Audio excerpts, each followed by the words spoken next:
Presidential candidate Michelle Bachmann thinks our troops are the best. They are the best. This is the easiest thing to get behind. It doesn't get any better to help our troops when they are literally on the lines fighting for our freedom.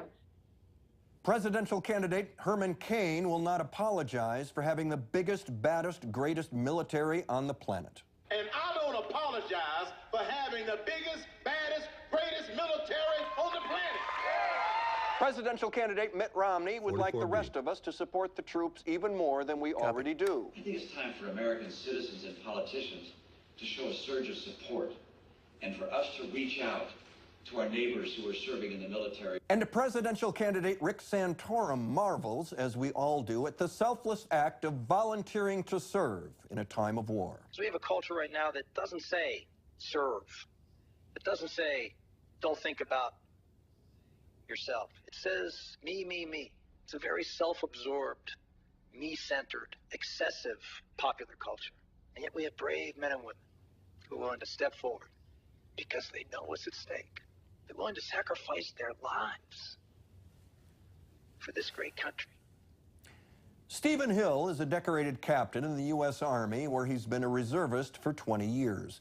He is this very night serving in combat in Iraq, as he was last night when he asked this question via YouTube at the GOP debate in Orlando, Florida. In 2010, when I was deployed to Iraq, I had to lie about who I was because I'm a gay soldier, and I didn't want to lose my job.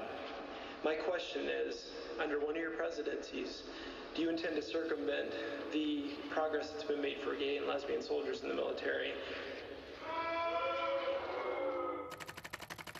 That was a big room full of Republican primary voters booing an American combat soldier who, as he was speaking, was in combat.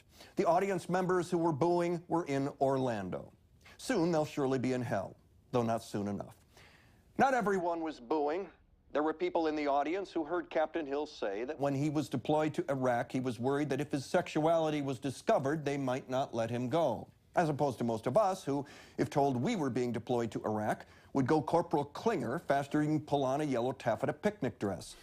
I'm sure there were even some people in the building who stood up for Captain Hill, people who had the simple strength of character to turn to the fraction of a human in the seat next to them and say, how many different kinds of disgusting do you have to be to boo a man who volunteered to fight and die for you?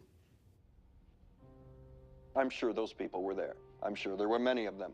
But unfortunately, none of them were on the stage. Not one of these would-be commanders-in-chief took a moment to stand with a line officer. They let him stand alone. Soldiers never do that. Leaders never do that.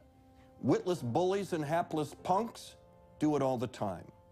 The only president on the stage last night was Stephen Hill. Godspeed, Captain Hill, and come home soon. A grateful nation is waiting to say thank you. That's Newsnight for September 23rd. Terry Smith is up next with the Capitol Report. I'm Will McAvoy. Good night.